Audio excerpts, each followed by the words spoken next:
You wake up with a headache. You take some water. You lie back down and tell yourself it will pass by morning. This is the most ordinary thing in the world. But in 323 BC, in a palace in Babylon, this exact sequence of events ended the life of a man who had conquered most of the known world. He was 32 years old. He had never lost a battle. And within 12 days of that first headache, he was dead.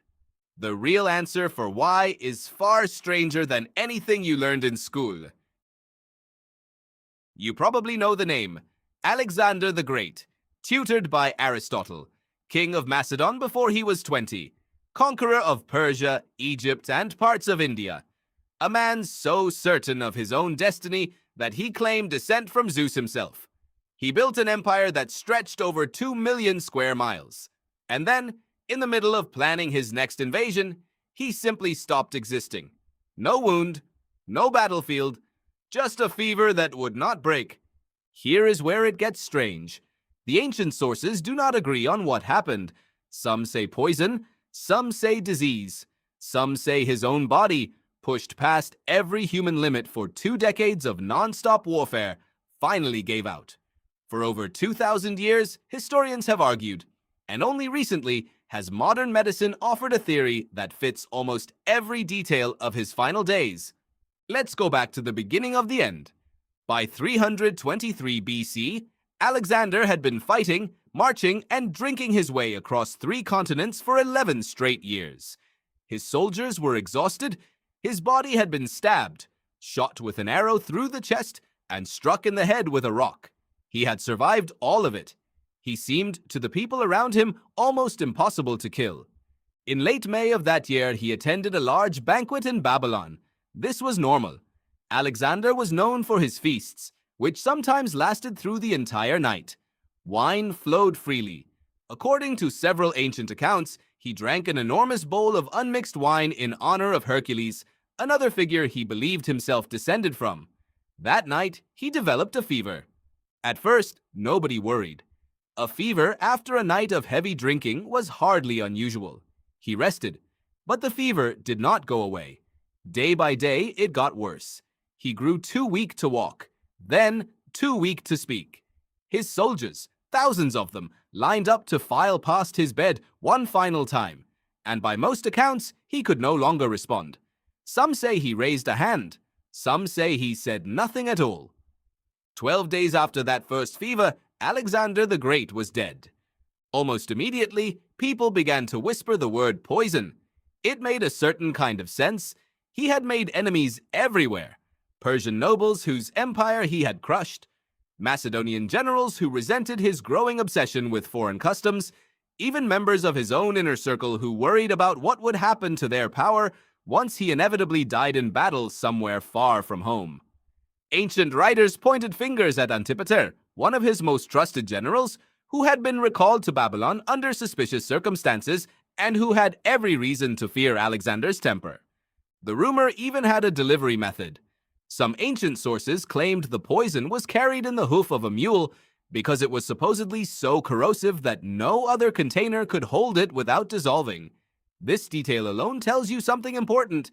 When a story needs a magical hoof to explain itself, you should be skeptical.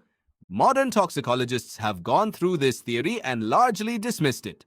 Most known poisons of the ancient world, like arsenic or hemlock, work far too quickly or produce symptoms that do not match what the historical accounts describe. Alexander's illness did not kill him in hours or even a single day. It dragged on for nearly 2 weeks, with a fever that rose and fell, joint pain, and a gradual paralysis that crept through his body while his mind, according to some accounts, stayed sharp until close to the end. That pattern does not look like poisoning. It looks like something else entirely. So if not poison, then what? For decades, historians leaned toward malaria. Babylon sat near marshland, and malaria was common in the region. A prolonged fever would fit. But malaria alone struggles to explain one of the most disturbing details recorded by ancient writers. Alexander's body reportedly did not begin to decompose for nearly 6 days after he was pronounced dead.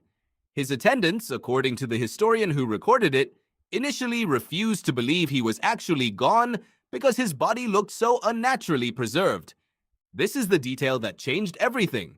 In 2019, a team of researchers led by Dr. Catherine Hall, a medical historian in New Zealand, proposed a new answer. What if Alexander was not dead when everyone thought he was? What if he had a condition that caused paralysis without loss of consciousness, mimicking death so convincingly that a body used to embalming practices of the time simply had not decayed yet, because it had not been dead long enough to? Hall's theory centers on a rare autoimmune condition called Guillain-Barre syndrome.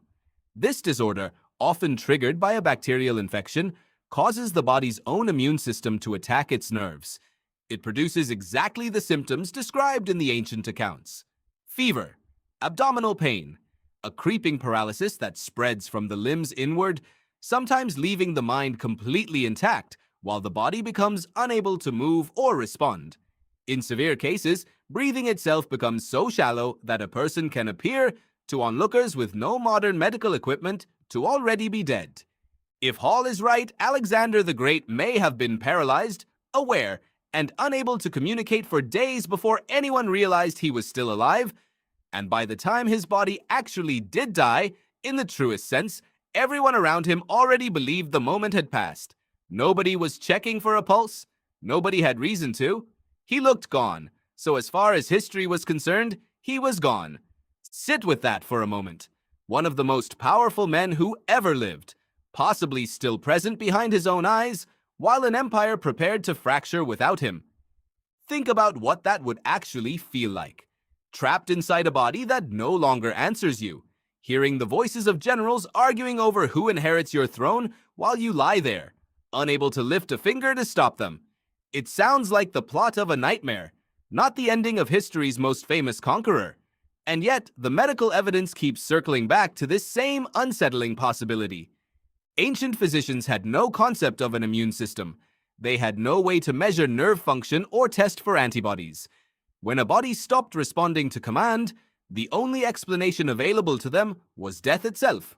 So they waited the customary amount of time, performed the customary rites, and moved forward with the customary business of empire. Nobody was being cruel. Nobody was negligent. They were simply working with the only framework they had. There is something almost unbearably human hidden inside this story. Alexander conquered nations. He renamed cities after himself. He believed, genuinely, that he was part god.